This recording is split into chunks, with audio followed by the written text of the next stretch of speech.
Hi, welcome Hello. back, mate. I'm here. I'm the guest. It does feel like you're a guest because you've not been here for how long? My fault. Yeah. No, the Mirage is back, everybody. We have lost Vish, though. I'd just like to put out a public disclaimer that we're going to thank Dale for last week because he came in with some man flu that has wiped myself and Vish out and some others that were at the committee meeting on Friday because I've spread my germs there. So well done, Dale. Thanks very much. You're not coming on again. But episode 67, I think. I'm glad you're 7. keeping count. Let's not start. I fucking hate the kids doing that. I'm just going to ignore that you just done that. Yeah. Moving on quickly. Episode 67. We are joined today by Stu Baker. Welcome, Stu. How are you? Yeah, good, thank you. Good. Thanks for joining us. We've had this lined up for a little while now, so I'm glad we finally got around to getting you in. Pre-Christmas, I think, I wasn't think it was. Yeah. Yeah.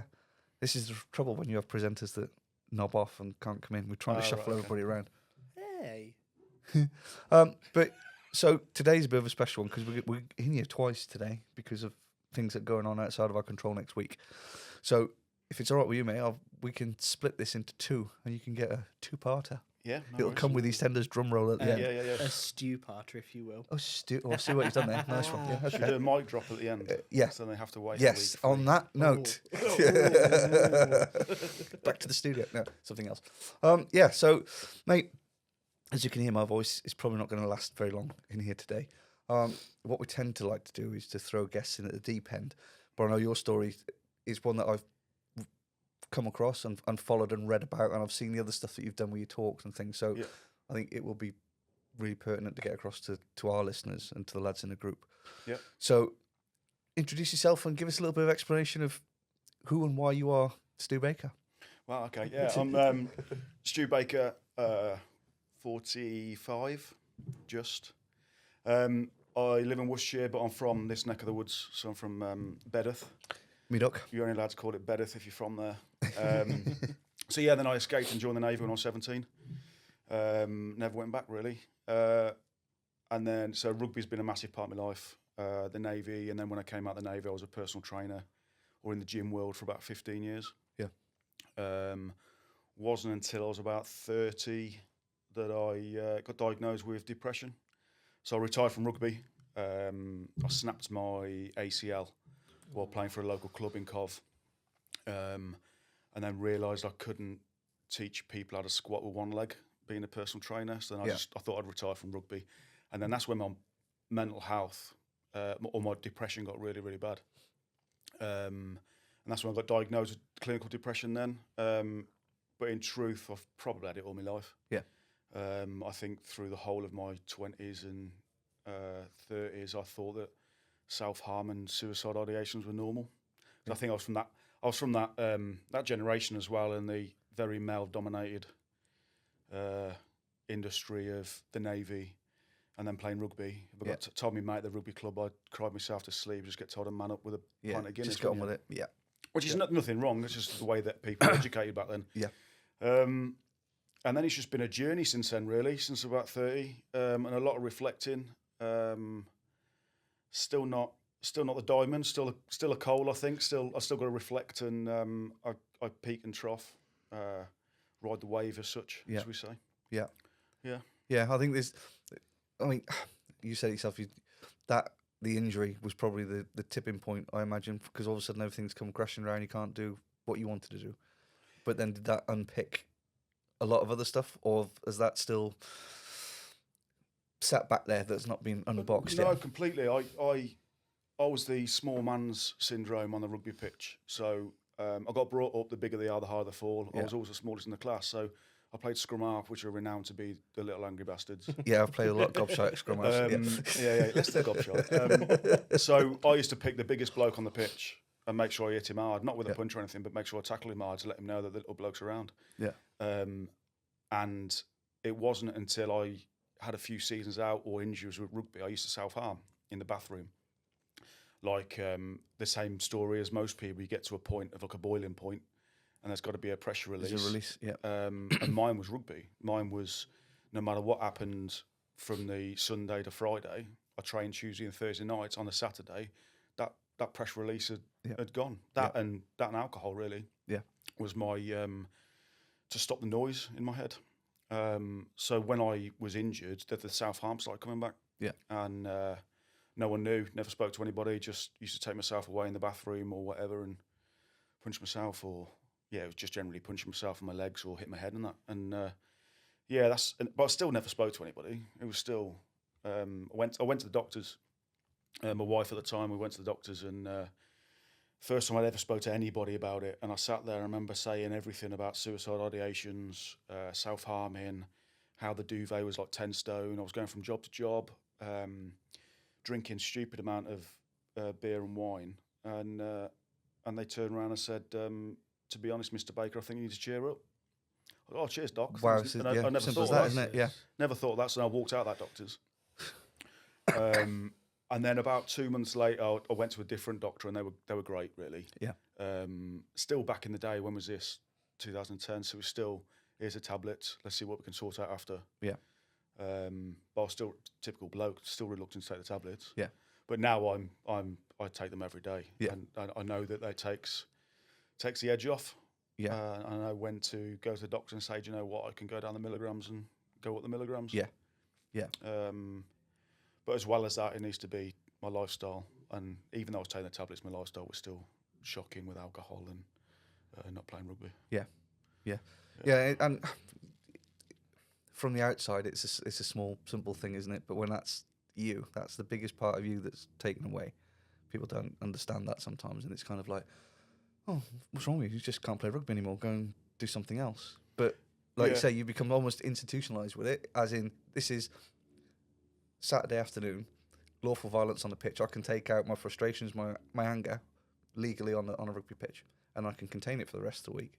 But like you say, if you haven't got that pressure release come Saturday, and all that. This is only I've only come to grips with it through therapy and reflection and all the stuff I've done over the last 10 years. Subconsciously, I was doing that. I didn't even know anything was wrong. So, like my childhood wasn't the best, with like a stepdad that was horrible, and then like he was a bully till I was about 23, I think. And then there was the Navy, going straight into the man's world. Not having a clue how to be a man, basically. And then I left the Navy and didn't have a clue how to be a civvy. So there's a lot of things going on. So, I've dissected a lot over the last 10 years, especially over the last 10 years. Like I said, I didn't realise anything was wrong until I look back now and think, wow. Yeah. Do you know what I mean? Yeah. And but it's good. I feel healthy now with the reflection I've got and closed off the trauma, because it was all trauma related. Yeah. And like a therapist once told me, once that trauma happens, it just stays in a dark cloud in your brain, and then you need to open those paths again for that trauma to get released. Yeah. So it's great over time that I've found different things that have helped with different books I've read, different people I listen to, different podcasts I've read, different therapists. I've done all sorts of different therapy. Yeah. Until you find the right one that works for you. That's what we say that all the time, don't we? Try everything. Oh god, yeah. And until you find something that hits home and it works. It's the same as anything. Yeah. Anything You can't, in life. because until you've done it, you can't turn around and say, well, I've tried. Well, you haven't, because what about X, Y, and Z? Go and give it a go. Whatever works for you might not work for somebody else. Everyone's wired up differently, aren't they? Yeah. And I do a lot. And my wife now, where the biggest thing I've got is just honesty. And me and my wife, very honest. Me and the kids, very honest. If I'm on a bad day, the kids know about it. Yeah. From the off. Yeah. They know my story of my suicide attempt in 2017, and know.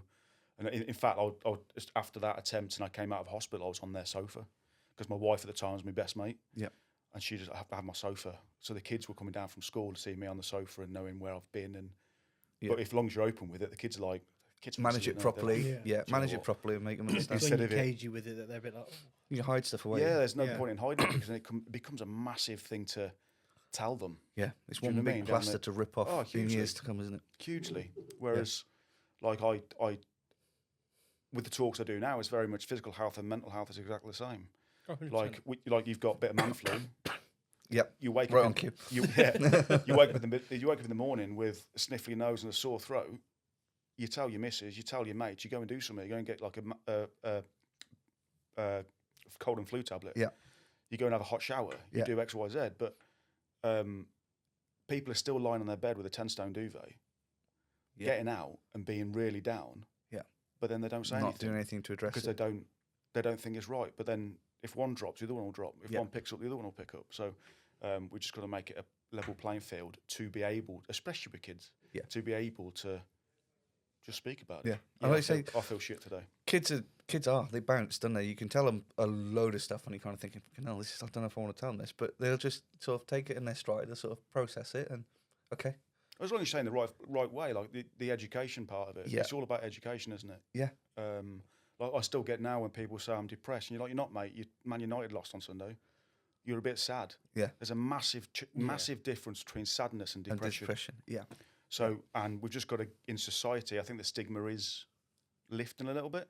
Or it certainly has in the last 2 decades, 1 decade. But it's the education like OCD. When people say, oh, that's the OCD, mate. It's not, mate. You're just like a clean kitchen. Yeah. Stop using the terminology in the wrong sense. Stop putting a label on something. Completely. Yeah. Because while we don't want it to be a massive thing that's taboo, we also don't want to downplay it and say that, okay, someone who really is suffering with OCD, depression, anxiety, they're big things to deal with, absolutely. But when you start using those words to describe everyday feelings that aren't that, you then think when someone says that they have it, you think, right, okay. And jovialising it. Yeah. Do you know what I mean? It's like I seen it was only last year I seen a T-shirt with OCD, and it said obsessive Christmas disorder. I was like, wow. Yeah. As much as we've worked in the mental health world, and we're trying to get out of society, that is still used as a joke. Now my mate's got OCD, and it's got to be one of the most debilitating symptoms and illnesses that you can have. Yeah. Especially as poorly as it was, horrendous. But it's being jovialised, and I think that's where we need to push now. Yeah. Yeah. And we're doing that with educating kids at school, and we're saying what this is and what that is. So I think it's and when we talk about it, you don't know what's going on behind closed doors. You don't know what somebody else is struggling with. Somebody walking down the street with OCD sees that T-shirt. You don't know the damage that's doing to them. Completely. As much as you're trying to take the piss and have some fun with it, I get that. However, let's think of the impact on somebody else who's probably shut down because of it, can't talk to anybody because of how they're feeling. Yeah. And then they see that. Yeah, completely. But I think you're right. I think the stigma thing is reducing. There's still a long way to go with stuff. And we were talking outside about situations that we've been in and circumstances that have gone on. There is still too much of not a stiff upper lip and get on with it. There's still a shade of that. There's still elements of that to stuff. And some people tick boxes and don't give it the full attention they should do. But I think people like yourself, what we're trying to do, I think it's helping. And we've got to keep going until we can get to a point where you can feel comfortable talking to anybody about what you're going through. Yeah. And that's as simple as it is, isn't it? You know, you wouldn't think of, if you've got an incurable disease, you'd have that conversation. You know, if you just lost a relative, you'd have that conversation. It's the same thing. It's affecting you. You're going through this. Talk about it. Yeah, and I think everybody in their life will go through some part of mental illness. Yeah. Whether that's grief, and you get depression from grief. Someone, throughout your life, you're always going to deal with something, and you're going to feel depressed or you're going to be anxious. So it's all about education.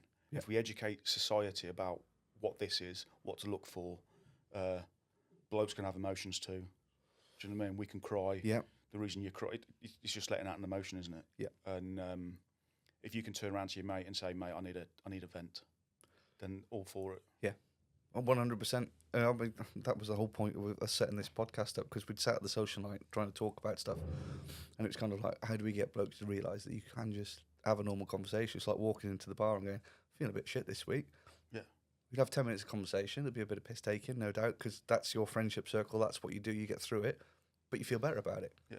And that's what this was all Will's crazy idea about. Hey. But it's true, and by educating people and by making those tools available to everyone from the get-go, when you do have that first starting of depression, anxiety, whatever it might be, if those tools are available immediately to you and you know about it because you've been told about it, you can nip it in the bud early on. Completely. And if you can get it, it's the same with physical illness. If you catch it early, you have higher chances of sorting it. Whereas if you leave it for too long or for long enough, that recovery period just keeps getting bigger and bigger and bigger. That's why there's a pandemic at the moment with the services being so overrun, because we're getting to crisis point before we get help. Yeah. and there's so many. Like, suicide's still the biggest killer of men at the age of 50 because they don't. And it comes down to education. They don't understand they're poorly until it's too late. Yeah. Like I didn't in 2017. I didn't realise I was that poorly until afterwards, where I thought, geez, now I reflect and look back at it and speak to therapists. I'm like, wow, I was poorly. But I didn't see any of the signs. Yeah. Because I wasn't educated about it. Yeah. So, yeah, we need to get help before crisis point. Yeah. 100%. I mean, I've spoken to people who they don't realise, they think mental health is completely all feeling suicidal. For them, that's what they think a mental health problem is. But they don't realise it's that feeling of not wanting to go outside, not wanting to see people, not wanting to get up, all that stuff is a precursor, and it is mental health. Yeah. The suicidal point is the breaking point. Yeah. Well, suicide is a symptom of mental illness, isn't it? Do you know what I mean? Yeah. And it's, we need to get blokes. A lot of my advocacy is all around blokes because it's all about blokes to talk and stuff like that. But we need to get blokes away from walking towards that bridge. Yeah. And walking and thinking of having suicide ideations and putting a plan together and stuff like that. Whereas all they need to do is talk to their mate, or like when you ring up your mate, ask them how they are. Every bloke goes, yeah, you. Ask him again. Yep. Yeah. Ask him Always again. ask twice. Yeah. Yeah. Always ask twice. Everyone's got a really good mate, like, you know, your best mate, like the way he says hello, you know that something ain't right. Yeah. Ask him again. Don't be afraid to. 100%. And like I say, you get to that point and suicide is one of two options. Yeah. That's your choices at that point in your time. That's all you've got, isn't it? Yeah. Do I, don't I? Yeah. And there's so many that unfortunately get that consumed by everything. That is the only option. Yeah. And that's what we need to change. We need to make, we've said it in here. You can talk anything out as long as you front up and talk about it in the beginning. Have the confidence of the people you're talking to have that conversation. And a lot of that comes down to what we spoke about before, is having that friendship circle. You have to have the right people around you. Like you said, you know your best mate. You know what you can and can't say. Yeah. And if he's your best mate, you can pretty much say anything you want and he's not going to fall out with you. No, 100%. And I think what's really important as well, for me being on both sides of the conversation, especially with me having a vent or telling my mate what I'm feeling or what I want, I don't want a solution. No, I just need want an to ear listen for me to vent. Yeah. Do you know what I mean? So worst. it's being confident enough for your mate to be able to rant at you. Don't be scared. He doesn't want a solution. He doesn't want you to go, well, this is what you should do, X, Y, and Z. He just needs to listen. He just needs to nod. Yeah, mate, I get you. I know where you're feeling from. Do you want a drink? Let me put the kettle on. Yeah. I certainly when I rant to the missus and stuff like that, I don't need that person to come around and go, oh, here's a telephone number, here's a checklist, here's that. I don't want all that bullshit at the moment. I just need to be able to vent or write it down. And like you said, that first visit to the doctor, you just need to cheer up. Well, fuck me, that's that really easy. I never thought about that, mate. Thanks, pure depression, done. Yeah. Simples. I don't know what the big fuss is about. But it makes me laugh now, but I think that's probably a marker of where the sort of medical side of it has come along as well. Because I know that when I went to my GP after I felt suicidal, had that conversation, and it was very much a sort of, okay, there was an element of, you need to ring these or try this or speak to it, but it was a box of tissues across the table, right? What the fuck's going on? Yeah. And that was the conversation. Yeah. And I think that's from the learning and everything else that everybody's doing, that's probably the positives to come out of it. As long as as soon as you say the first word, the rest will come. Yeah. And first inhale, first word, first 5 seconds, and then you're there then. Yeah. If you can get past Margaret on the reception desk without having to tell her, so you lose your bottle before you get to the doctor. Karen, innit? You know what I mean? It's like, get past her, right, this is it. Brace yourselves, it's coming out, and just blah. Yeah. I mean, that was one of the major benefits I found of therapy. Was, I mean, I'll always speak highly of the woman I had, because it was simple, but she bloody knew it would work. She'd leave big pauses because she worked out very early on that I'm not a fan of awkward silences. Fill it so with I noise. will just fill it.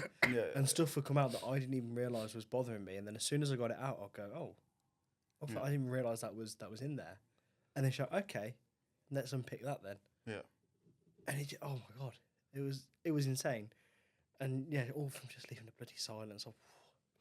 Yeah. I wasn't happy with Just it like at turn the first, tap. which is a miracle worker. Yeah. I think honesty with yourself, the biggest thing I've learned is honesty with myself. Yeah. Being honest with myself. And that's, it's a lot of the times you know, when your stress bucket's a little bit too full, is sitting back and saying, right, what is it? What do I need to do? Yeah. What are the good things? The checklist that I suppose we'll go on to later, the tick off list that I do every day. Yeah. If I haven't done those, then I start to bubble a little bit. Yeah. And that's only came back from like 2017. Yeah. Been a massive learning curve since then, really. Yeah. Before we go on to that, just want to sort of, let's say I want to do a sort of two-part. I know there's other stuff that you do now, post what happened in 2017, which is what we'll do later on, because that deserves an episode to itself. Yeah. So, the rugby injury, the depression, like you said, then the alcohol and everything else. Was there a point where you look back at now and you reflect and you think, if I'd said something there or at that point, things would be different? Because I've spoke to a few and they kind of, I know it's difficult and it's the benefit of hindsight and everything else, but I've spoken to a few lads that have gone, do you know what? Like you just said, I've got the confidence to talk about it now because I've gone through it and I've come out the other side. I just wish if I could talk to 10, 15-year-old myself, this is the point I would probably have interjected and gone. Yeah, it's always nice to think that, isn't it? But I think even if someone spoke to me back then, I still would have been stubborn enough to just go, oh, I'm fine. I'm just a 20-year-old lad sailing around the world, drinking a lot, living life. Not a worry in the world, am I right? Not realising that underneath it was like a duck in water. Yeah.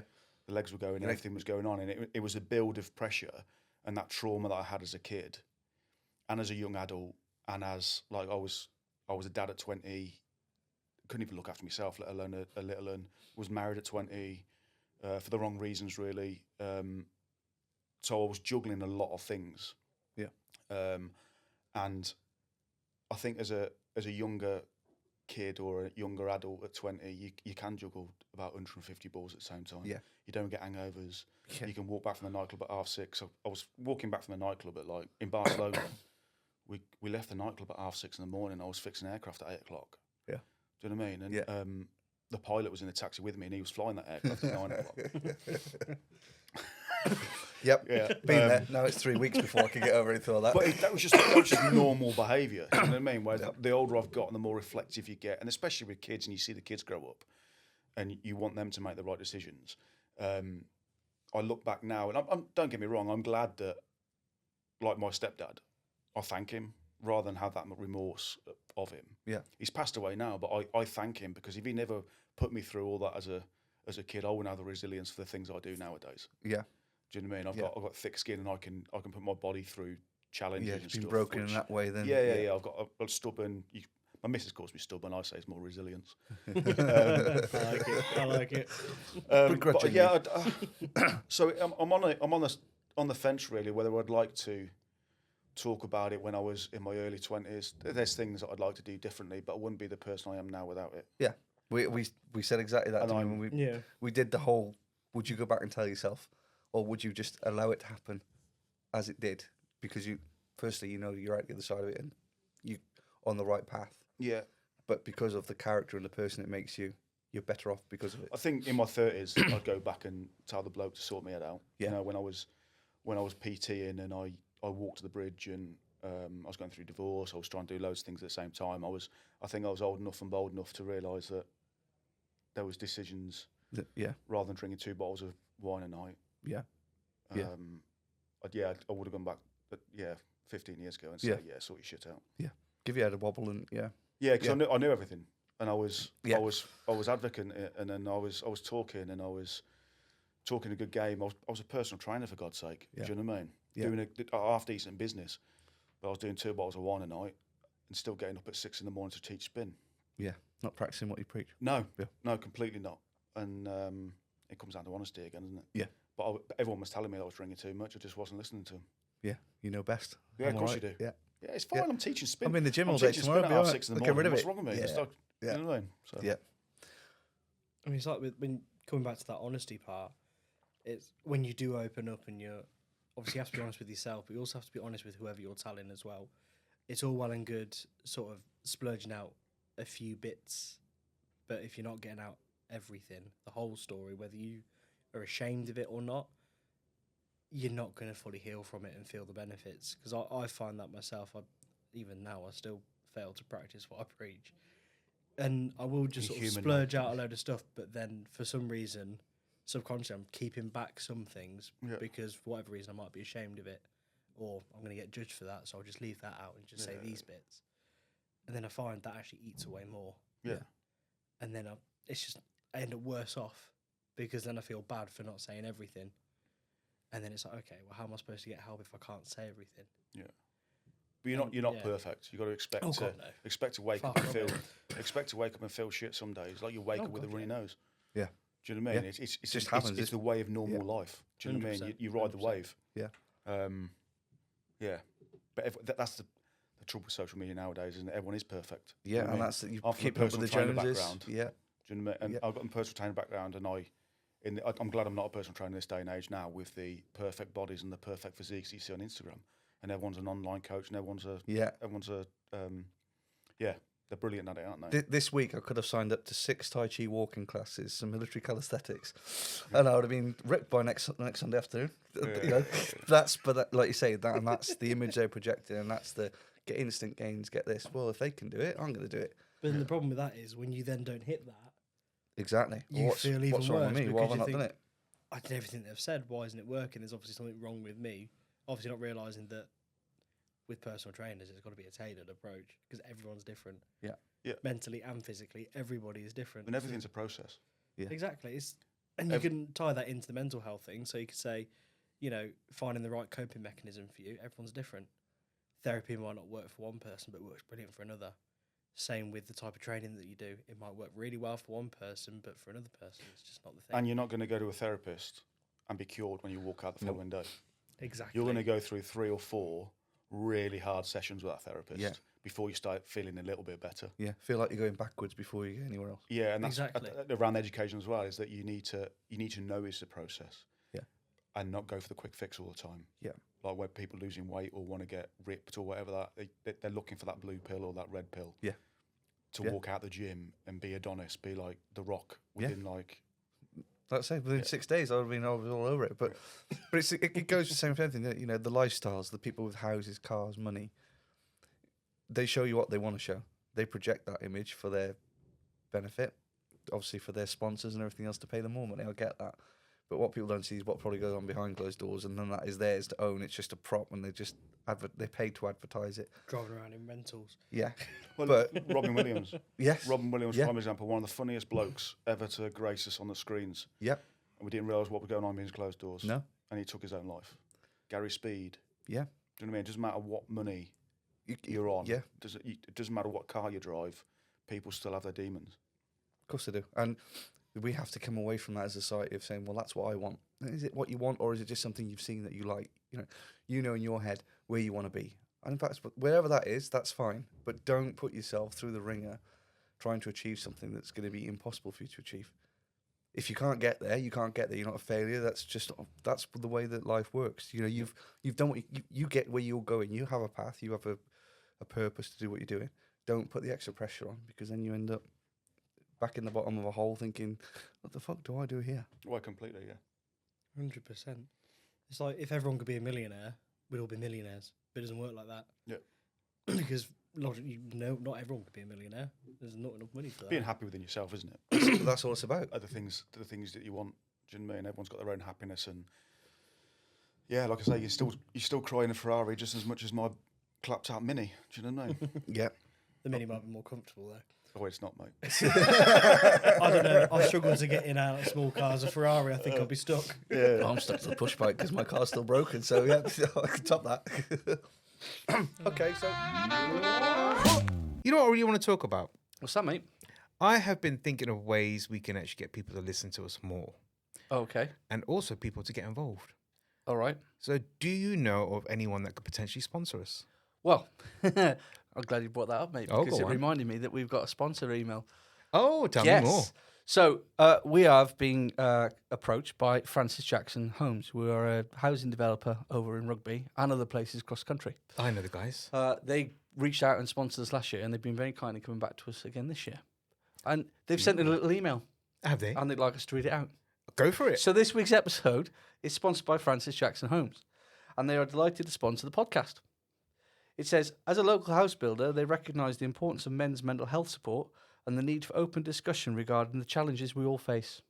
How nice. Mate, and that's as easy as that. That's all it takes. Mate, guy, Get in touch. so easy. Tell us what you want to put out, and we'll put it out. Perfect. Get involved with us. Help us fund the podcast, and we'll help you and put some sponsorship out at the same time. People believe in us. Absolutely. They really do. One step at a time. Little steps.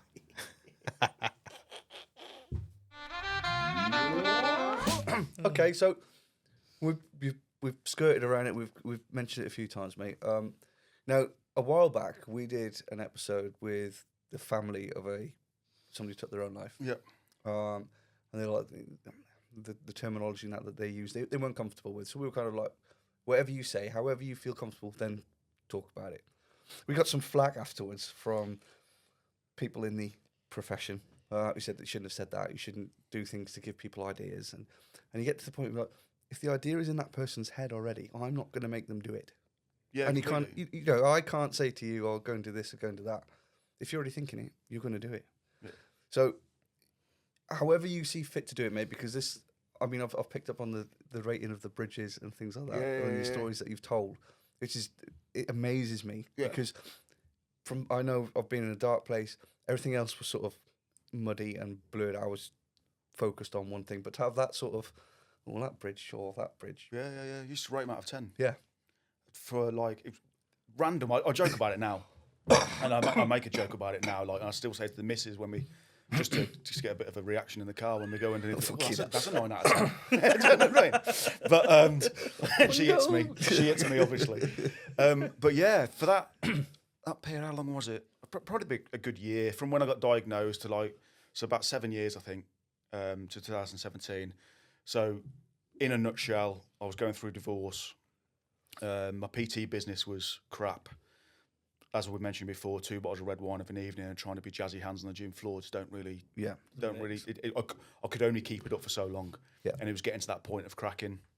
I had to leave the marital home with my daughter, trying to find a new rental property with shit credit, with no money. Everything was just getting on top of me. I was skint, so I stopped paying for my antidepressants because I couldn't pay for I could pay for the pharmacy, but I chose the red wine instead. Yeah. And it's I was rating bridges out of 10, and it was down to like easy access to the top, what was underneath it. Loads of different things went into it, and the height of it. And I think my saving grace that night. So I was at home. I was writing my book, the Mindset Triangle book, which we'll speak about later. And I had a conversation with the ex-wife, still living in the marital home as it was, decided we're going through divorce and I was moving out. Same conversation we had loads of times about I haven't got a guarantor for a flat, I need money, there's going to be a settlement and I wanted that early and stuff like that. And the end of the conversation was exactly the same outcome as it always was there was no answer. Yeah. And I'm not very good with no answer. Yeah. I need a plan. So I just stood up, put my boots on and walked out the door. And there was no plan to go to me 10 out of 10. It was just I needed a quiet in the noise in my head and I had no one around me to be able to speak to or vent, as I never did then anyway. So I just walked to a shop and the pub because I wanted a fag and I wanted a pint. And then, if you know the Hagley Road in Birmingham, I do. I started off at the pub, had a couple there, then just carried on walking away from my house and stopped at the next pub. I had a few more pints. Stopped at the next pub, had a few more pints. In that time, I was getting text messages off my ex-wife, the best mate, who's now my wife, and friends. Then I had a text message off the West Midlands Police saying, "Are you okay? Where are you?" And I think I told them to fuck off in a text message, ignored everybody else's text. And then it got to the pub, and I sort of had an epiphany. And I just sat there and I found the corner where no one could see me. I just had a pint and it was drowning my sorrows. Whereas beer would normally fluff in the edges and make me feel a little mellow and calm down the noise in my head, just nothing was releasing. And I was probably about 9 pints deep, 10 pints deep into this. And then someone just clicked and went, Get you 10 out of 10, mate. And that was the most clarity I've had in months. Yeah. I put my pint down, left half a pint would say you knew I was poorly because I left half a Yeah. pint before I left. Yeah. And then I stormed out the pub, hands in pockets, typical November night, sideways rain, windy. Yep. This was probably about 11 o'clock. I think it was close to last orders. Hands in pockets and just walked down the Hagley Road. And I walked across. I remember walking, and I remember it now as a third person. So if you can imagine a drone. Like an outer body type. Yeah. So I imagine it now as a drone footage. So I'm on the road walking, the drone's above me. And I remember hands in pockets staring at the floor, walking across the Hagley Road where it was like 2 lanes either side. Yep. Screeches of brakes, horns, everything going on, screaming out of a window at me and stuff. But I didn't give a shit. Yeah. And I remember thinking, you do me a favour, mate, if you hit me, to be fair. And then across the road, and then I was just heading to my 10 out of 10. And I think my saving grace was, my 10 out of 10 was about a mile and a half away. It was in the opposite direction to my house. Yeah. Than the way I walked. Because they say, and I've done a lot of reading afterwards and stuff, when you get in a suicide bubble, nothing else matters. Yep. It's just you're in that suicide bubble. No one can talk you out of it. Yeah. And I think that if that bridge, my 10 out of 10 was outside that pub, there would be no questions asked. I would have just leapfrogged it and just jumped. Yeah. Yeah. But by the time I got to my 10 out of 10, I'd eased a little bit. I wasn't clenching my teeth anymore. My breathing, when I have like attacks of anxiety attacks and panic attacks, I used to tend to hold my breath for like long periods of time, and I didn't realise I'd do it. But by the time I got there, I was still out of breath, like breathing heavy, but I wasn't in that mindset. So I think like I got 50-50 by the time I got there. Yeah. But yeah, I got there and I took everything out of my pocket. I had my phone, my fags, my money, my wallet, all lined up on the bridge. And I stood at the bridge and I remember looking down at the bridge and counting the timing between a lorry would get to me and how long it would take me from hit the lorry. Yeah. I'm about 3, 2, no, that's too late. Go from that tree. And I was working it all out. And I felt someone walk behind me, so I looked right and it was my wife, my ex-wife. I was like, what the fuck is she doing? How does she know? But in my melee of whatever, I text everyone just saying at the bridge. And then also remembered that was my 10 out of 10, or that was the bridge, Yeah. or they'd spoke. I think my best mate, who's now my wife, and my ex-wife, and my daughter was 17 at the time, 16, 17 at the time. They were all speaking, obviously, at home, and so I shouted "fuck off" to her because the last person I wanted to see was her. She stood away a little bit, but was still Close enough. talking, saying like, "You don't need to do this." So I ignored her and carried on. Blues and twos went underneath me on the M5. Yeah. Didn't think nothing of it, and I kept on trying to work out the timing, arguing with myself, Jekyll and Hyde, and then some banana fingers hit my shoulder. Well, I looked and the fingers were huge. And I turned around and it was a copper, big tall lad. So I grabbed him by the throat. The blues and twos, which transpired, the one that went underneath the bridge was the guy. Yeah. They were coming towards me. So then 3 of them were there. So I was angry scrum half again. I hadn't played rugby for a good 3 years. Yeah, you're They were having having it it, all you know what I mean? So I started fighting with them.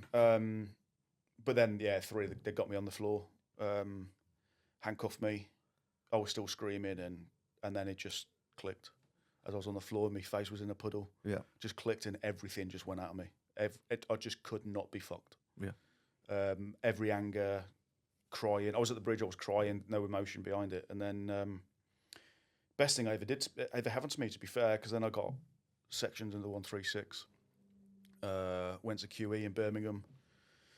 Banana Fingers sat next to me in the cubicle for a good 3-4 hours. I'd love to meet him because I told you Scrum House for gobshites tonight. Yeah. I'd love to meet him because I only know him as Banana Fingers. Yeah.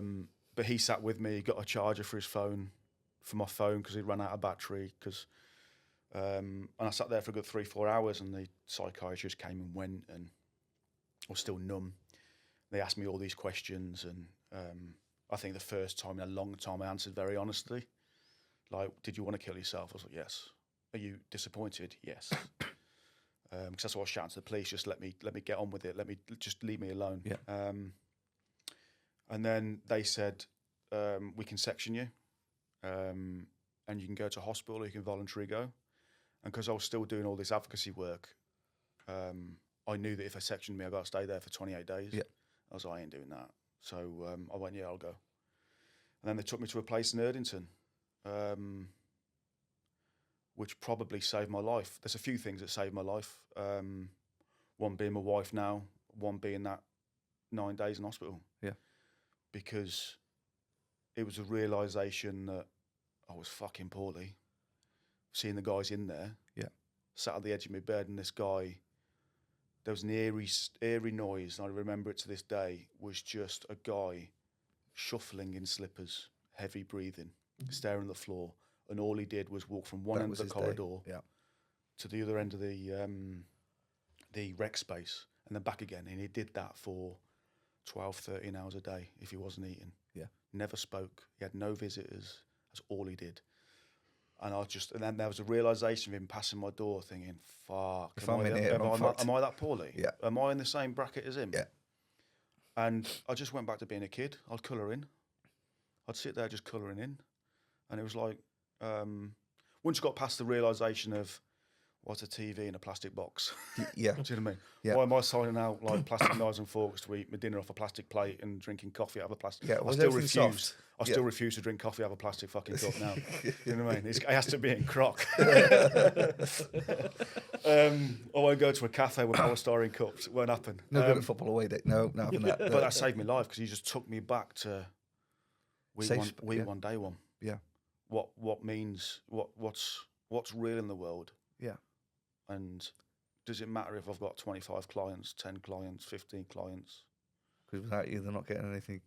Just look after yourself. Yeah.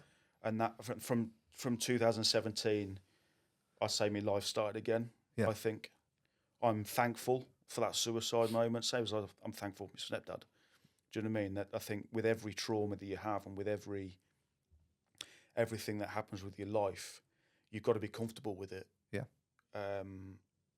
And lose the anger, because there's no point in that anger, because you're never gonna get rid of it by doing X, Y, Z. So I'm thankful for that moment on the bridge. Yeah. I think I needed it and I needed definitely banana fingers to grab me by the shoulders. Yeah. So I don't know where it would have gone. Yeah. But yeah, from then don't get me wrong, it's been bloody hard since that 2017. There's been other occasions where me and Henriette, my wife now, we've gone to watch Dougie Carter actually. Yeah. Yeah, We know him. Yeah. Sounds familiar. I went to see one of his gigs, went back to Bedworth. Yeah.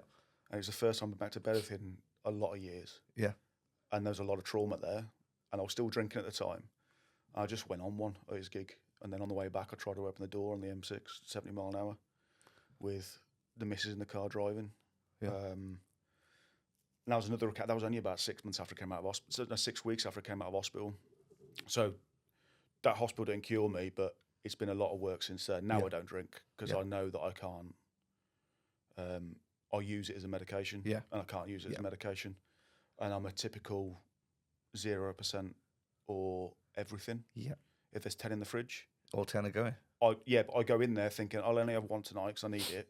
But it's weird what your brain works, isn't it? Yeah. But I'll have 10. Yeah. And then I have to get up for work the next day. And now I'm 45. I can't get up for work the next day. Or I can, but it's a bad day. No. It's hard work. That's why I stopped. I can't deal with hangovers. I can't deal with feeling shit. No, I can't either. And I don't get me. I've battled with it for the last 8 years. Yeah. I do social occasions. I'll do this occasion. I'll do that occasion. But I think it's 155 days today, I think, that I haven't touched a drop. Well done. That's good. And I feel great for it. Yeah. I do. I feel absolutely. And I do. I'm confident I don't think I'll touch it again. Yeah. I'll never say never. Do you know what I mean? But thank you, Guinness, for 0%. Guinness 0 is the way forward. Absolutely amazing. Correct. The best And one out there. it still gives me, not that I needed a hit, but like when I had a bad day at work, generally I'd go via the shop and pick up a 4-pack of lager. Yeah. And the taste, I think it's everything, isn't it? It's not just the alcohol gets rid of it.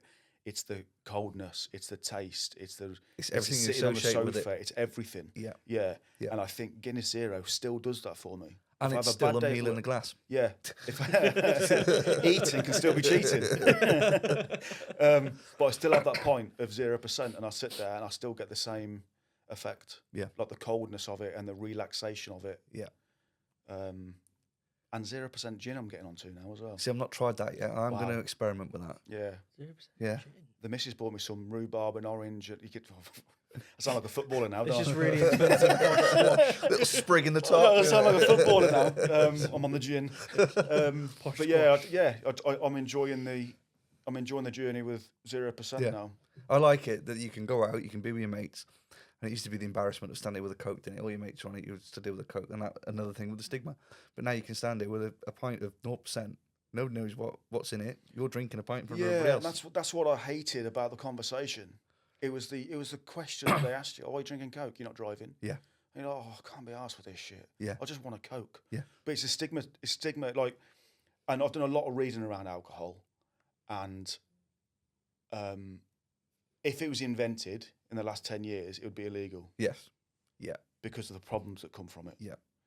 And the money that costs the NHS to sort people out from it.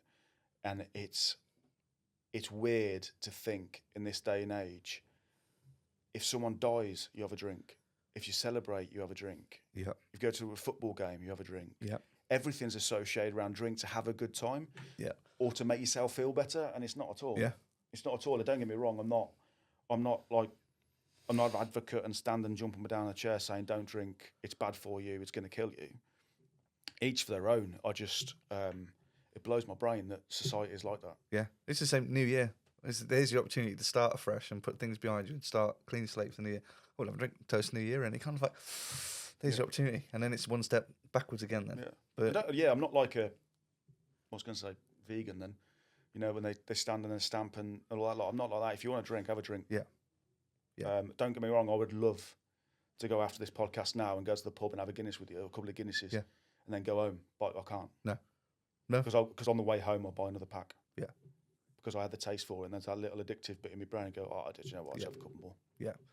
And it's, like I said, the amount of work you do to stop that happening because it's replacing something else. So that's going to replace that. You're substituting it for something else all the way along.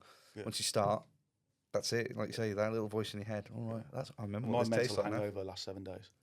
The mental hangover. Once I realised, physical hangover you can get on with. Can you just Yeah.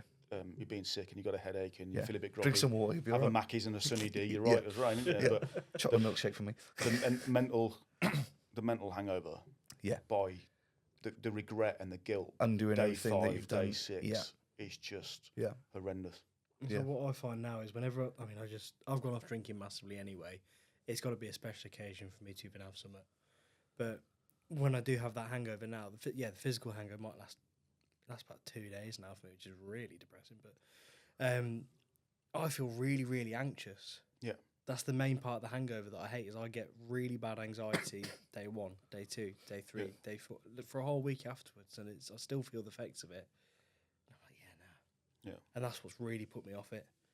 Yeah. I feel better for it. I drink nowhere near as much as I used to. In fact, I think the last time I had a drink was at Christmas. Okay. Mate, I'm 46 this year and I can't touch booze. If I have 2 pints now, I'll go a headache the next day and I'm like, I don't want it. Not for me. I'm out. I'm with you on the Guinness Zero. Guinness Zero. I'm Madry Zero. I enjoy But Madry Zero. alcohol did me a great service in my 20s to hide the pain that I was going through. The coping mechanism side of it. Yeah. It did a great benefit because we can all look back in hindsight. It'd be great. How many therapists did you know in the 90s and the early 2000s? There wasn't any around, really. No. No groups like yourselves or charities like yourselves. And like I was in the early 2000s in the forces. Yeah. Oh, you couldn't speak to anyone there. No. We talk about it all the time at work. You know, we used to finish a shift, and as shit as it been, whatever you'd been to, you'd go to the pub all together at the end of the shift. Yeah. Talk about it, have a couple of pints, get it out, and that was your diffusing. You were done. Yeah. And then And he's encouraged. Yeah. Yeah. Now all that's been taken away and not encouraged as much. You lose that. And as much as it could be as harmful because you sat there and you're drinking and you're dealing with stuff, you were still offloading. Yeah. And something would get picked up at some point and somebody go, look, what happened last night? We need to have a chat. You don't have that anymore. People don't look out for each other in that way. So as much as we've, like you say, as much as we've got the therapists and things now, that initial peer support we lose, and that's why this group started, was the peer support. People that have gone through shit that aren't experts, but we can talk through stuff. And that's what's great about having your peer support and the people like us and them chats you have. It's real. Yeah. Like I take the piss at my ranking bridges, like I say to the missus when I go into one on the M6 or whatever. Yeah. It's real chat, and it's making it real. Yeah. I shouldn't. Like I've been told a couple of times, "Oh, you really shouldn't talk about that." Well, why shouldn't I, mate? It's part If of anyone me, can take the piss out of suicide, absolutely, it's yeah. because I've stood there and I've counted bridges and stuff. Yeah. And I've counted like the line and stuff. I can take the piss out of it, and it should be taking the piss out of. Same as man flu's taking the piss out of. Yeah. Especially by my wife. Yeah, but it's Rightly so. well, they're different levels. Don't get me wrong, suicide's not the same as man flu, but it's a real conversation, and with your friends, you can have real conversations. Yeah. Like I work in a prison now. Yeah. The conversation we have in the staff room that we've just witnessed out on the landings, we have to have that conversation in the staff room, because you can't take that home and speak to your missus about it. No, and that's exactly it. We do the same. You know, Same as in the you have your groups, you have your circles. You can talk about stuff there and then. That's the time to do it there and then, because it's going to come home with you in the car. It's going to sit there and it's going to fester. You might not be with somebody that understands the job, and you try to talk about it. They're not going to get it. You get more frustrated, and it just gets worse and worse. Yeah, and that'll come to bite you on the ass like 3 months down the line. Yeah. While you wonder why you're so bad. Yeah. Or you're struggling, because that trauma's sat at the back of your brain, Yeah, still just niggling away. pulling away at the back of the strings. Yeah, 100%. Yeah. Right. We have a little section at the end of each episode which we call the Love Spuds. I don't know if you've listened to any of our stuff before. The Love Spuds. The Love Spuds. Or it can be a Love Plums. We've introduced Love Plums now. Love So Plums is basically- good, Love Spuds is bad. Whatever's gripped your shit this week that you want to vent out and get off your chest, or something that's made you feel good this week. Love Spuds, Love Plums. Now, I can see you thinking, Will sat here, he hasn't been here for weeks, so I'm guaranteed he's either going to say things are really good at the minute, or we can't talk about it on the podcast, we have to talk about it off air. It's an off-air one. Yes, see? There we go. Yeah, obviously doing what we do, we're not allowed to discuss certain things. And I think Yeah, if we well, were allowed to, we'd have about 10 episodes worth. oh, God, yeah. At least. Yeah. Mine was the What happened conversation with outside? outside, so we can't talk We about can't talk about on that here. either. Okay. Maybe that's a podcast in 6 months' time when it's all over with. Yeah, we can talk about We that. can have a great rant. Yes. Yeah. Yeah, you missed that. The Love Plums is a good one. Good Love one, Plums. Probably my training, Okay. because we'll talk about it afterwards, but I got a challenge in May. So I'm back on the bike and doing a lot of training. And I did a 80 kilometres on Sunday. Wow. And I spoke about the self-harm, and rugby was my self-harm. Yeah. And I never used to think that it wasn't a good workout unless I fell off the bike, Yeah. or unless I'm screaming at a weight or whatever. Yeah. And I had that feeling on Sunday when I did the 80 kilometres, because I do it on a computer program. So you're cycling with other people around the world on a given circuit. I was in Germany, sun was out, it was nice. Yeah. And there was a bloke 5 kilometres away, and I was like, well, I'm going to chase you. And I overtook him. Yeah. But I had that same feeling of completely killing myself on Yeah. the bike. There's the release again. You've Yeah, replaced yeah, it yeah. with the Yeah, but it's stepped me into. I needed that. I needed a good release. 2.5 hours on the bike. Yeah. But yeah, the training's good at the moment. I'm feeling good. Good. That's really good. Yeah. Have you started training? Bollocks, I'm not doing it. I keep forgetting. I'm not doing it. You know? No, You dropped I'm out. under medical and wife advice that I'm not allowed to do the half marathon because of my knee. My knee won't last. Well, then who's still in? We were discussing that on Friday. We have enough, and we've got some people that have stepped in to take places. Is Kev still doing it? Is Kev Of course he is. Oh, He's a fuck's machine, sake. isn't he? He's going to have to carry me. Jen will carry her. Jen's still doing it. Oh, that's all right. Yeah, right. Which Me marathon? and We're doing the Cov half. The Cov. Yeah.